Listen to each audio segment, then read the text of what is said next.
Olá, como vocês estão? Tudo bem? Bem, vamos dar continuidade à nossa discussão a respeito de projeto de estações para pequenas comunidades. E desta feita, eu gostaria que nós, tomando a deixa da aula anterior, nós seguíssemos, antes de fazer considerações ainda a respeito de lei de secagem, tratar da questão do dimensionamento do tanque Imhoff, ou decanto digestor, certo? Que ainda é uma instalação recomendada pela FUNASA, recomendada pelas normas ainda vigentes para instalações em pequenas comunidades. Então, nós vamos tratar dessa modalidade de tratamento, que é o decanto digestor. O decanto digestor, ele tem uma característica vamos dizer, na época, de evolução em relação aos tanques sépticos, câmara simples e câmara múltipla em série. O, tanque, o digestor, o decanto digestor, também chamado tanque Imhoff, ele é um tanque séptico de câmara múltipla sobreposta. Então ele possui uma câmara de decantação. Nessa câmara de decantação aqui, há um processamento, uma unidade, uma operação unitária importantíssima que evita que o lodo, que eventualmente possa flotar aderido a um biogás que sobe do lodo que é decantado na zona de decantação, possa eventualmente sair no efluente, prejudicando a qualidade dele em termos de DBO, em termos de DQO, em termos de matéria orgânica, né, grosseiramente particulada. Então, como vocês já sabem, é uma tecnologia simples, porém eficaz do ponto de vista de remoção de matéria orgânica para sistemas simples de tratamento, em comparação com o tanque séptico de câmara simples, né? Então, aqui nós temos um tanque Imhoff do tipo prismático, retangular, onde nós podemos verificar as duas câmaras, um dispositivo de entrada, o esgoto, a tubulação de chegada, um dispositivo de entrada, como você pode ver aqui no corte longitudinal, e um dispositivo de saída ou coleta do efluente, como você pode ver aqui também na seção, né? E a saída do efluente, a tubulação. E aqui você pode verificar a câmara de decantação. No corte longitudinal nós podemos ver aqui os traspasses, que é realizado para impedir que o biogás que sobe possa causar problemas de flotação do lodo, né, juntamente com as bolhas do biogás. E neste caso aqui ele está projetado com divisão em duas câmaras com o formato convergente no fundo, a fim de garantir o acúmulo do lodo digerido que possa ser facilmente removido pelo tubo guia para poder fazer a descarga de lodo de excesso, normalmente recomendada para ser feito anualmente. É evidente que nós, em 2020, possuímos soluções simplificadas bem mais interessantes, ou em alguns casos até mesmo mais eficientes. Então existem sistemas compactos, hoje construídos em fibra de vidro, hoje construído em polietileno de alta densidade, e nós temos instalações, como a exemplo dessa foto aí, onde você pode verificar aqui, né, um sistema de tratamento sequencial, onde você tem aqui uma fossa séptica, né? E na sequência o efluente entra em um filtro anaeróbio, né? Com um fundo falso, com calha coletora do efluente aqui. Então você tem um tratamento aqui já totalmente projetado, evidentemente, para soluções menores, e nesse caso aqui pode-se perceber aqui pela foto, né, uma noção de escala, que é um sistema unifamiliar ou um sistema para pequenos clústeres de residências. Mas é claro, né, para instalações até 5.000 habitantes, poder-se-ia pensar em se projetar e se construir sistemas compactos dessa forma, já pré-fabricados. Existem algumas empresas que trabalham já assim, não vou citar nenhuma empresa, Aqui você pode pesquisar na internet e colocar empresas de saneamento ou soluções compactas de tratamento de esgotos e você vai ver algumas empresas que trabalham já nessa área há algum tempo no Brasil. Aqui, dando sequência, né, só para lembrar algo que você já conhece, né, mais ou menos a configuração de projeto do tanque Imhoff em corte, né? Então nós teríamos aqui num corte, neste caso aqui um corte transversal, você pode visualizar claramente a câmara de sedimentação, o traspasse que é colocado aqui, que é necessário para impedir que o biogás flote, né? Nessa região nós temos a possibilidade de garantirmos aqui o acúmulo de escuma para posterior remoção com a manutenção, uma câmara de digestão e o lodo digerível de fundo que pode ser facilmente removido através de um tubo guia. E normalmente se lança mão de uma remoção hidrostática desse lodo, como é o caso aqui. Bem, aqui só para você ter uma ideia, uma noção geral do que você poderia esperar, um detalhamento mínimo ou o aspecto geral de uma prancha de engenharia para um projeto de um tanque Imhoff, né? Então você pode ver aqui a planta baixa. Nessa planta baixa você tem aqui os indicativos de cortes longitudinal e transversal AA e BB. Você tem aqui o barrilete de entrada com a caixa de entrada. Você tem as cotas, né? Tanto as cotas parciais como as totalizadoras, em uma dimensão e em outra, e todas as outras cotas que o projetista julgar necessário para serem colocadas aqui no sentido horizontal. Em corte, neste caso aqui, nós temos cortes que foram feitos, nós temos cortes longitudinais e transversais para que você possa verificar, fazer aqui o detalhamento, né, das instalações adicionais às instalações hidráulicas que são feitas nos dispositivos hidráulicos que compõem também o reator, que não apenas o tanque de concreto em si, com suas respectivas câmaras, né? Mas aqui você pode ver aqui, verificar o barrilete hidráulico, nesse caso aqui, para promover a descarga hidrostática do lodo, né? Uma caixa para registro, um registro de gaveta aqui, ou neste caso aqui, registro de globo, que seria nesse caso mais conveniente, né? E aí você pode ver aqui a câmara, você pode ver aqui algumas notas de projeto e inclusive detalhes. Então você tem planta baixa, você tem cortes longitudinais, tantos quantos o projetista julgar necessário para detalhar bem e se conhecer bem os detalhes para facilitar a execução, com as cotas parciais e totalizadoras na vertical.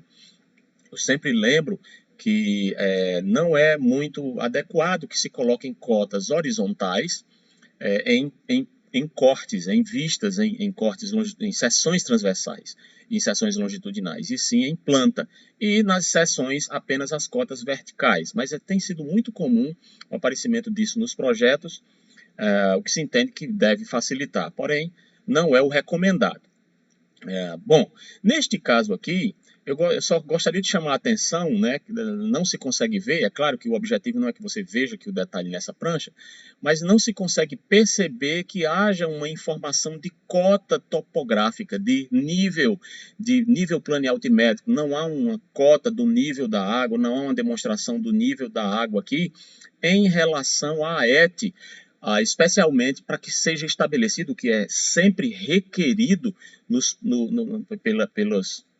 pelas concessionárias quando vão analisar os projetos hidráulicos das ETs, que você estabeleça e demonstre claramente o perfil hidráulico desde a chegada na ET até a entrega lá no emissário final, antes da cota de cheia, lá no corpo receptor, ou na área de reuso, ou na área de infiltração. Então, não observamos isso aqui, mas é algo que você, projetista, tem que se preocupar. Então nós temos planta, nós temos cortes, nós temos notas de projeto, nós temos detalhes que são julgados importantes aqui. Sinto falta aqui da apresentação do carimbo, né? Nessa outra prancha aqui nós temos o carimbo, nós temos planta baixa, nós temos cortes, dá para ver guarda-corpo aqui, nós temos cortes, dá para ver detalhe do guarda-corpo, cortes longitudinais e transversais em diferentes locais.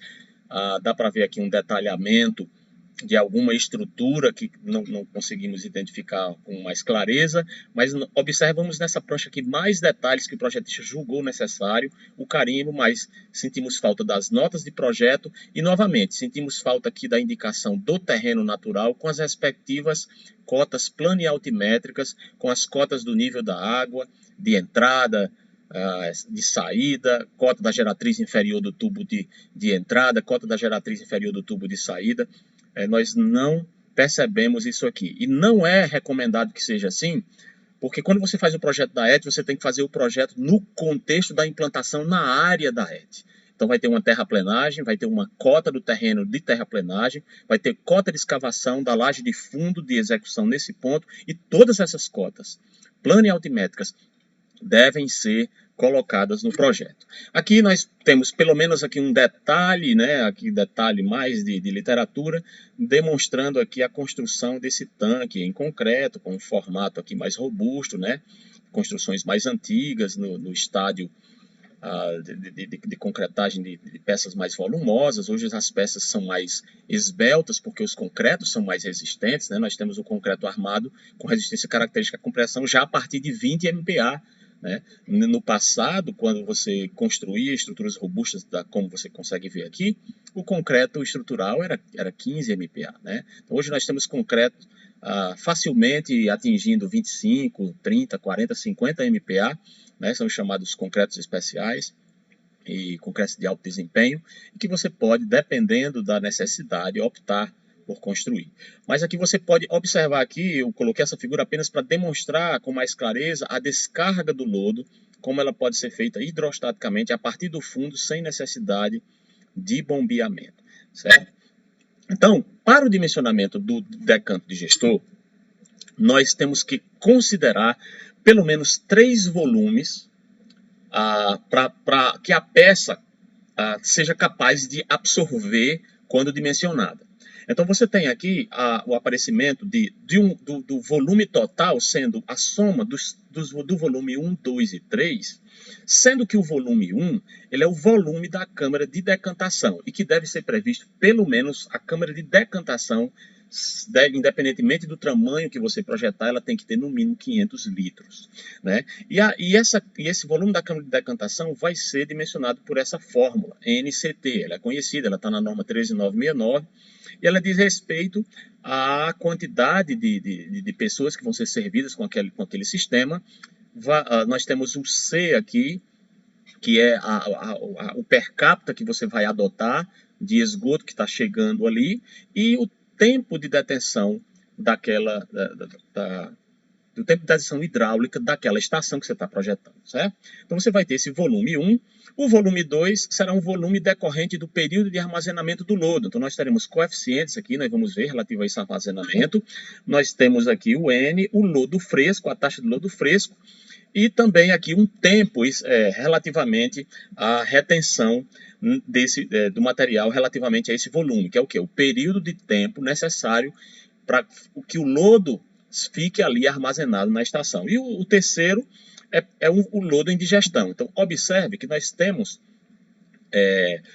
diferentes tipos de lodo ao mesmo tempo acontecendo na ET. Nós temos um lodo fresco que continuamente está chegando na estação diariamente e que está ali entrando em processamento. Nós temos exatamente esse lodo que está em digestão, quer dizer, que está em processamento, que você tem que prever um volume para contê-lo. E por último, o lodo que, uma vez digerido, vai ficar armazenado por um período de tempo que o projetista estabelece, que normalmente é recomendado nos manuais para essa tecnologia, para que você possa estabelecer o volume total para a construção do decanto digestor. O volume 1, que nós tratamos inicialmente, que é o da câmara de decantação, portanto, é o volume NCT, sendo N o número de contribuintes, C, a contribuição dos despejos em litro por pessoa por dia. A tabela lá na norma, você pode pegar isso na 7229 de 1993, tem essa tabela relativa à contribuição, ou você pode pegar também na 13969 de 97, nós temos essa tabela.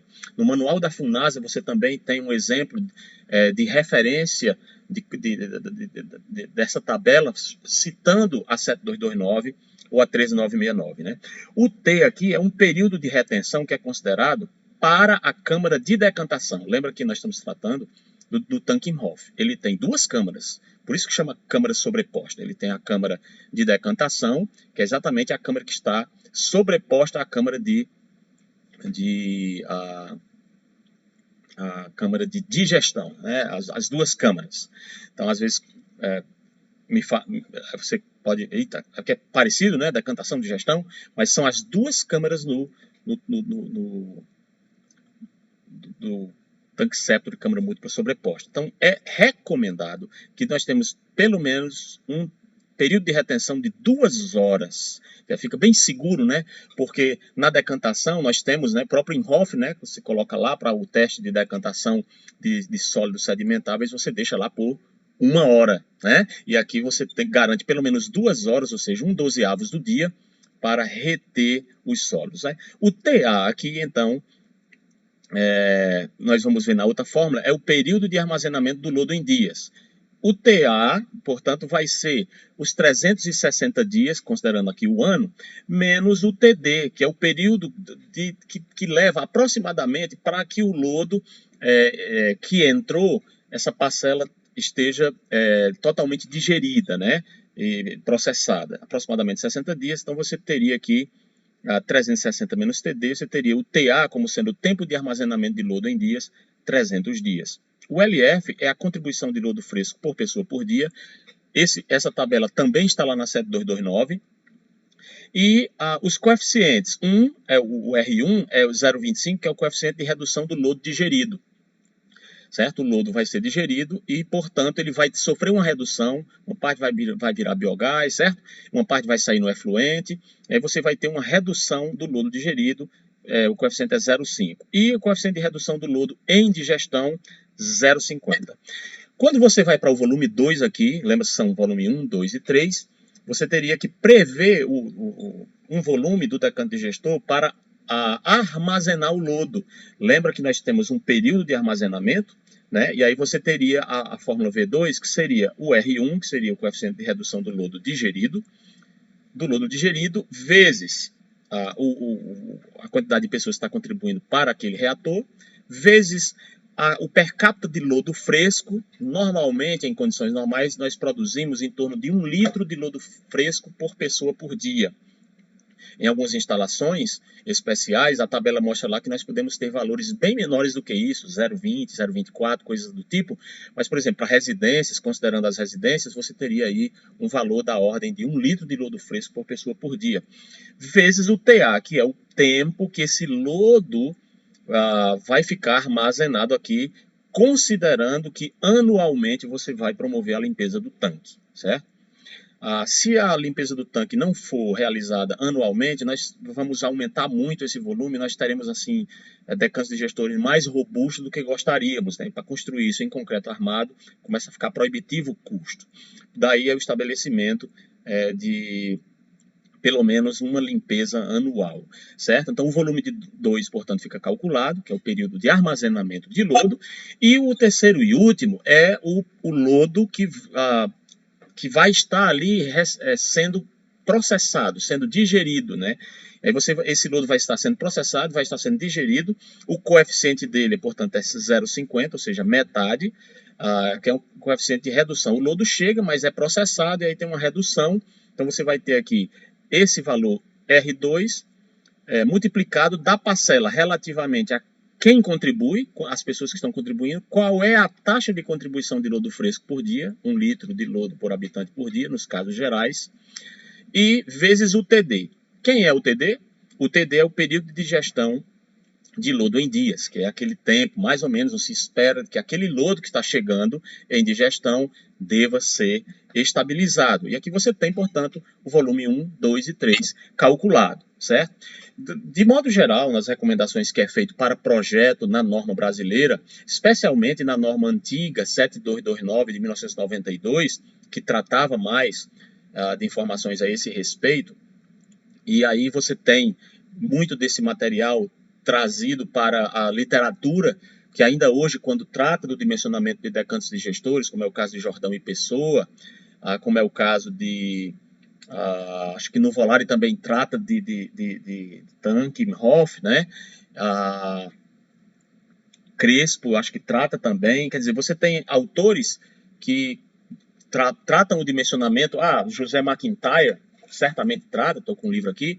E aí você tem esses autores, eles fazem referência a recomendações de valores mínimos de norma e da literatura, né, das boas práticas de engenharia que se consolidaram na literatura e foram replicadas, né? E aí, para tanques prismáticos, deve-se recomendar, qualquer que seja o dimensionamento que você encontrou, que a largura mínima seja de 1 metro e que a altura útil mínima seja 1,20. Isso para tanques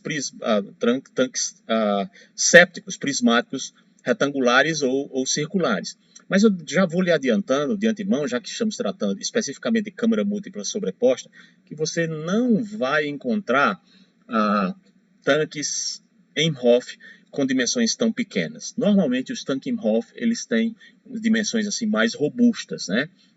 E aí, só para você ter uma ideia, para atender uma população aí da ordem de seus 1.000, 1.200 habitantes, você teria que garantir pelo menos 2 tanques Imhoff em paralelo com 4 metros de diâmetro, né? A profundidade aí vai certamente passar de 3,50 metros, 4 metros para poder estabelecer o tempo adequado para comportar aqueles 3 volumes que acabamos de nos referir, né? Então, a recomendação aqui é a inclinação das abas da câmara de decantação, aquelas abas que são inclinadas lá da câmara de decantação com o traspasse, é de 1,2 para 1, né? Sendo que 1 aqui nós consideramos na horizontal e 1,2 na vertical.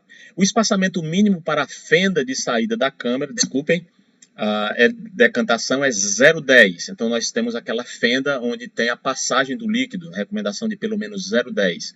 E a sobreposição de abas, nós não podemos permitir que a aba fique dessa forma aqui, ó, né?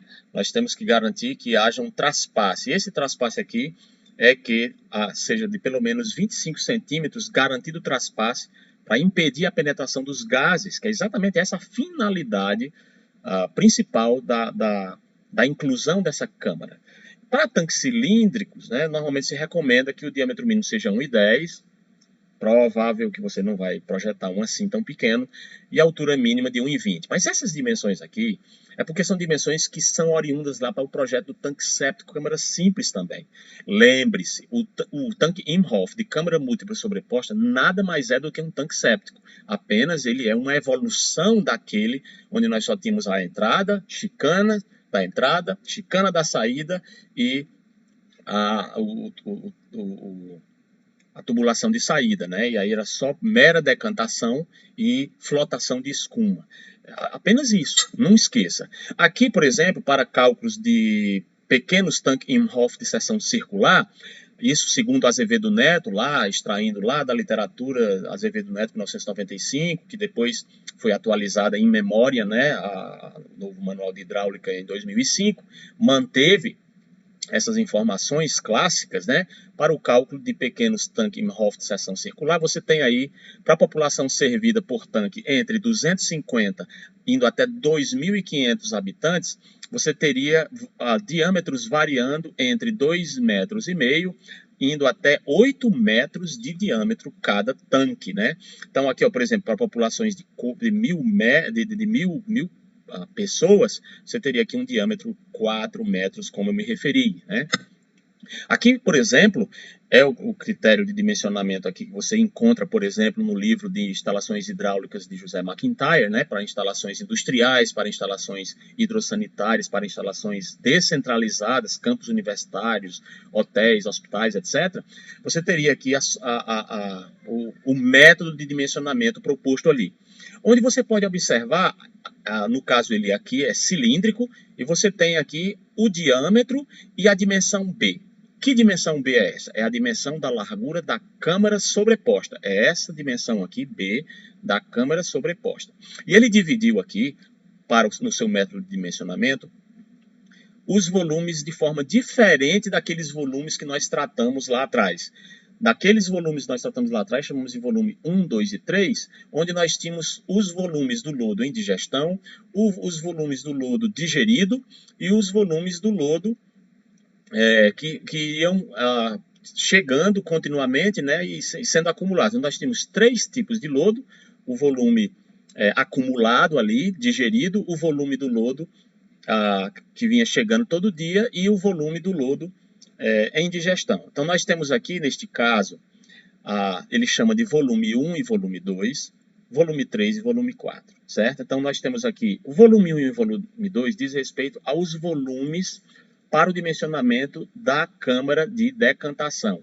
Ele chama volume 1 o volume da seção reta da câmara e volume 2 o da seção inclinada, né? Mas na verdade aqui é o volume de decantação, aquele que não pode ser menor do que 500 litros. Aí nós temos o volume 4, que é o volume relativamente ao material do lodo que está em digestão. E o volume 3 é relativamente ao lodo que estará digerido e acumulado ali para ser anualmente removido através dessa instalação aqui para remoção hidrostática do lodo, como nós vimos até em ilustrações anteriores. E aí se estabelecem as alturas relativas a cada um dessas seções. Ele praticamente, nesse método, divide o decanto digestor em seções verticais para dimensionamento. Ele divide aqui, lá embaixo, numa altura H3, da parte cônica, onde ele acumula o lodo digerido, o H4, onde ele estabelece a altura relativa ao volume do lodo em digestão.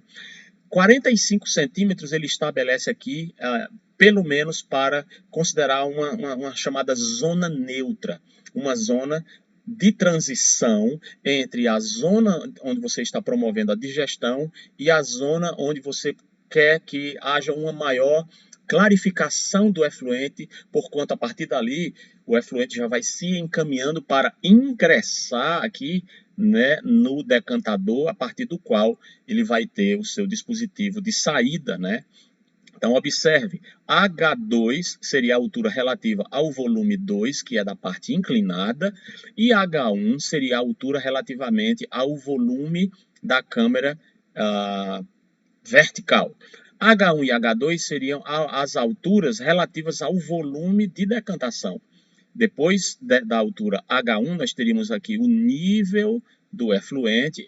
Aqui nós teríamos também uma zona para acumulação de escuma. E nós teríamos uma borda livre de pelo menos 50 centímetros. Isso estabelecendo-se aqui, deixa eu deixar claro, para instalações hidrossanitárias.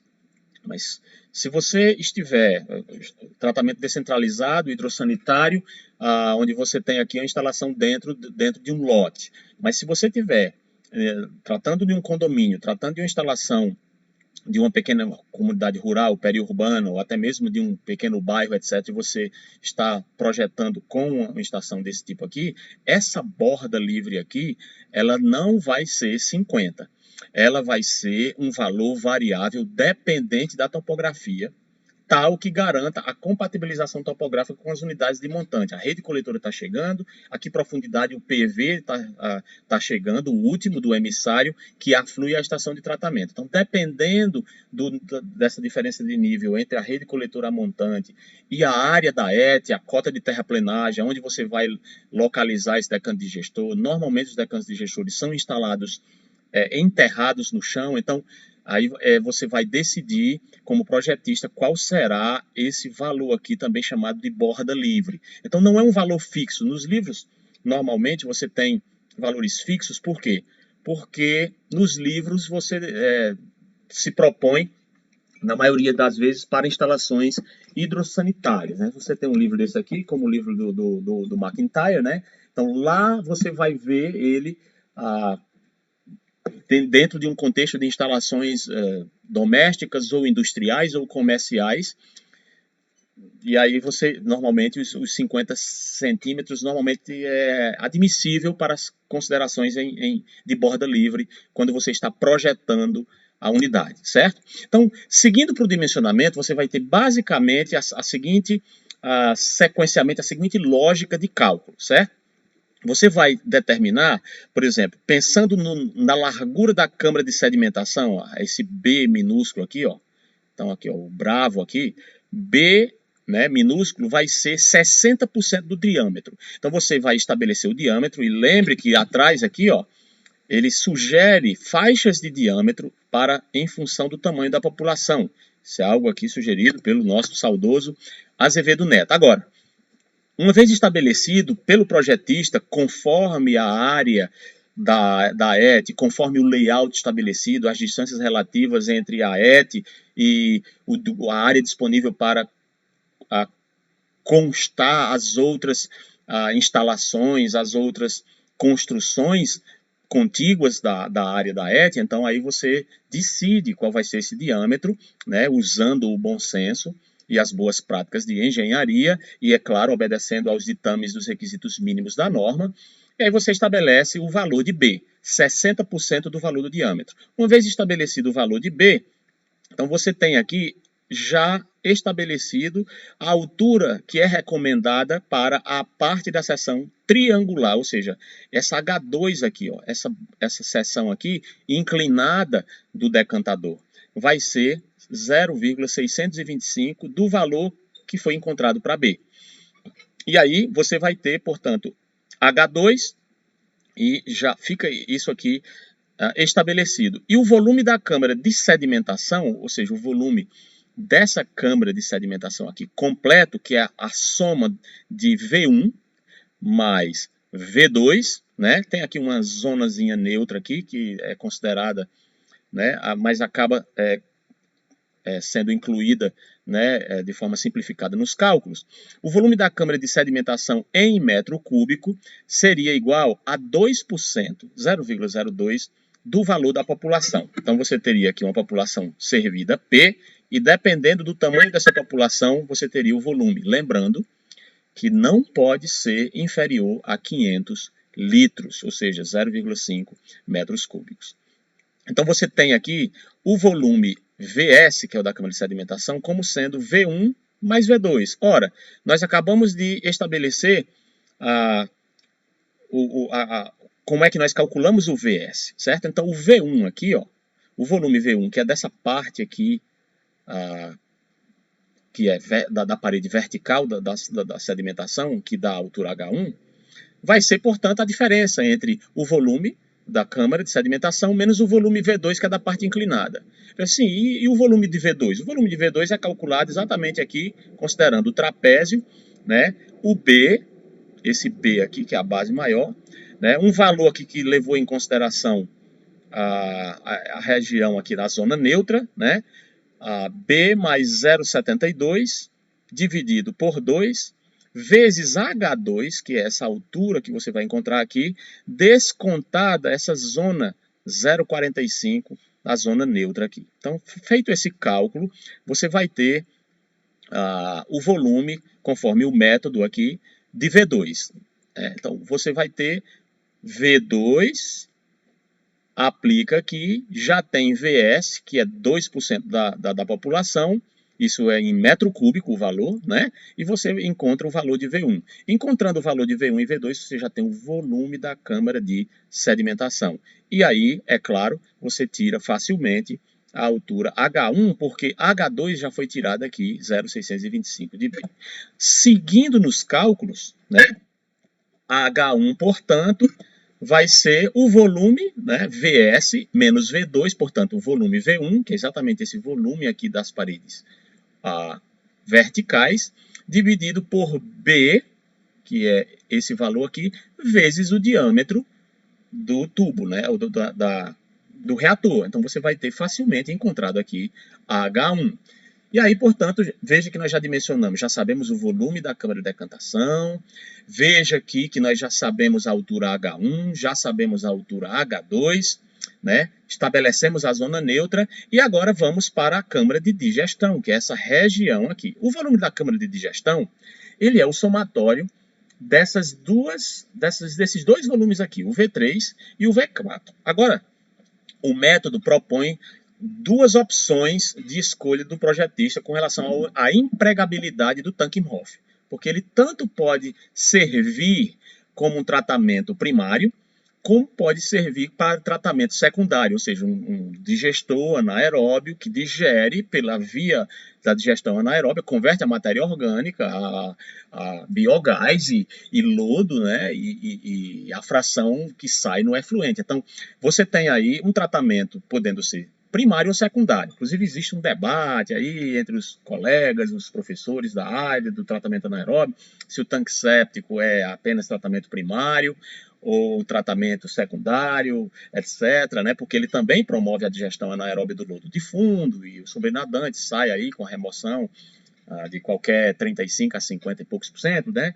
De material carbonáceo, em termos de DBO e tal. Então aí o pessoal fica debatendo, é primário, não é? Na literatura americana é dito que o tanque séptico, septic tank, é primary, né, treatment. Aí o pessoal diz, olha, tá lá, é primário, não é? Não, mas tem a digestão.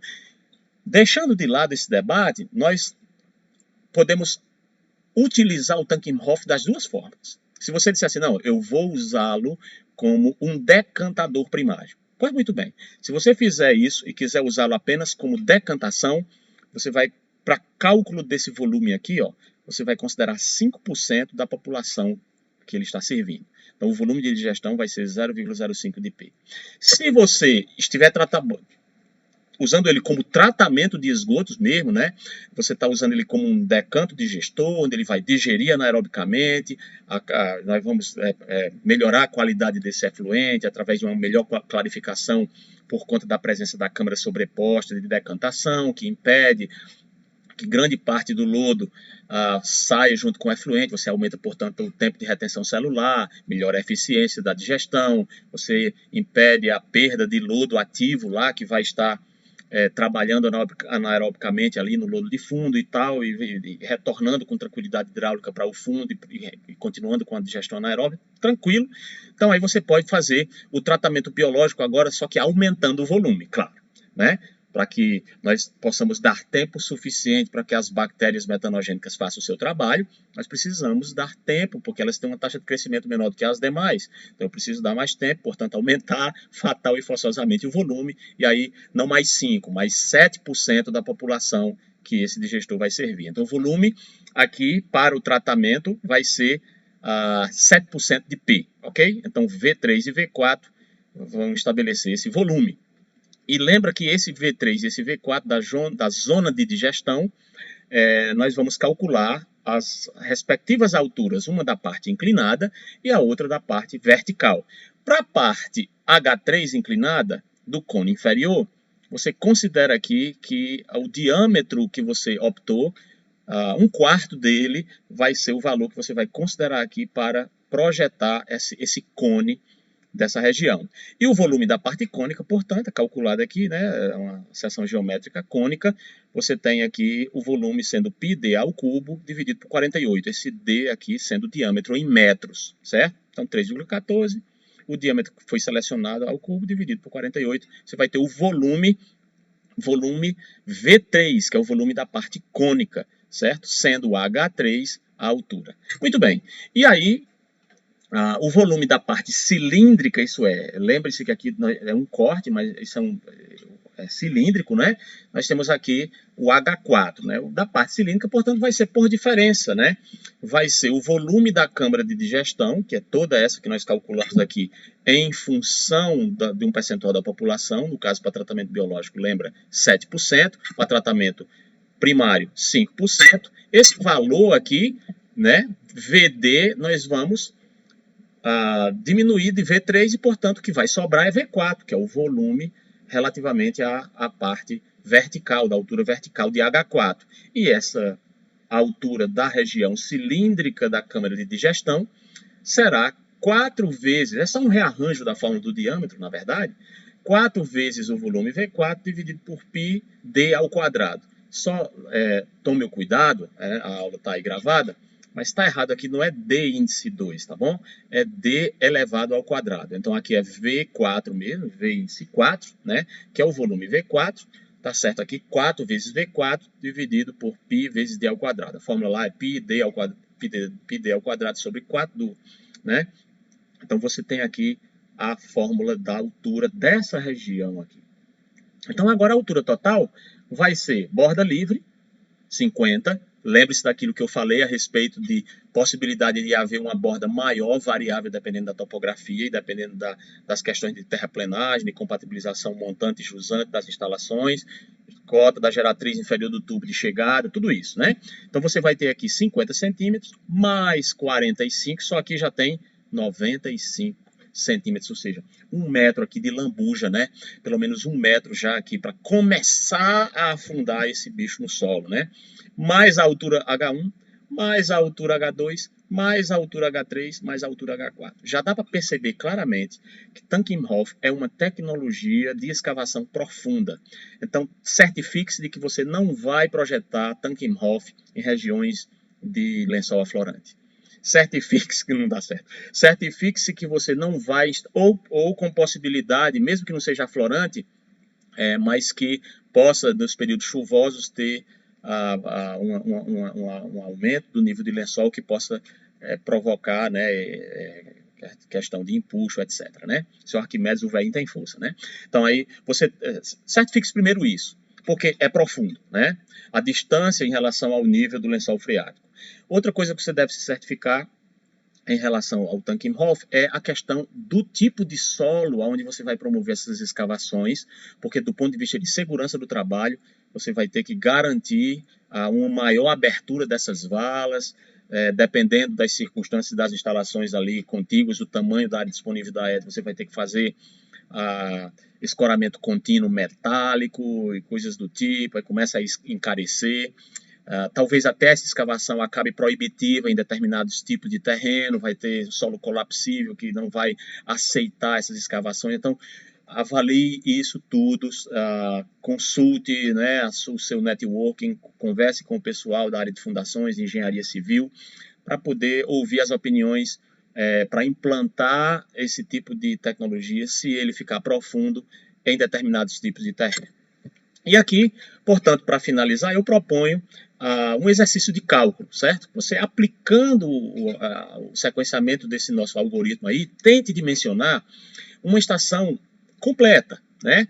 Ela é composta, né? Vamos colocar aqui para uma comunidade de 2.500 habitantes, e aí você vai dimensionar o decanto digestor mais filtro anaeróbio, né? Em aulas anteriores nós vimos o filtro anaeróbio, e na norma 13969 de 1997 da ABNT, você vai ver lá, bem simples, o dimensionamento do filtro anaeróbio, que nós depois veremos algum detalhamento relativamente ao seu projeto. Considere a população, portanto, aí de 2.500 habitantes, coloque aí uma taxa de crescimento de 1,5% ao ano, só peço a gentileza de corrigirem aqui para 2.500. O horizonte de projeto considera aqui 20 anos para a população, né? Você tem aqui o reforço de 1,8, né? Vamos usar o da norma, certo? O K1 e o K2. Então, 1,2 vezes 1,5 dá 1,8. O coeficiente de retorno um pouquinho menor aqui, 0,7. O CPC, né, vamos adotar aí uma instalação rural de baixa renda, de acordo com a norma 13969 de 1997, 100 litros por habitante por dia. Considere aí, para você estabelecer quanto entra, quanto sai, a contribuição de matéria orgânica de 50 gramas por habitante por dia, para você estabelecer, em função da vazão, qual é a concentração do efluente em termos de DBO. Né? E aí a taxa de contribuição de sólido suspenso, 60 gramas por habitante por dia. Coliformes no efluente, 10 a sétima, e ovos de alminte, 200 ovos por litro, é o que está chegando. Né? E aí, na sequência, depois, nas próximas aulas, nós veremos as considerações a respeito do dimensionamento de aspectos de projeto de lodos de secagem. Eu espero que tenha sido útil para vocês, as considerações assim para você dimensionar e projetar sistemas para pequenas comunidades, empregando como tratamento na chegada o tanque Imhoff câmara múltipla sobreposta.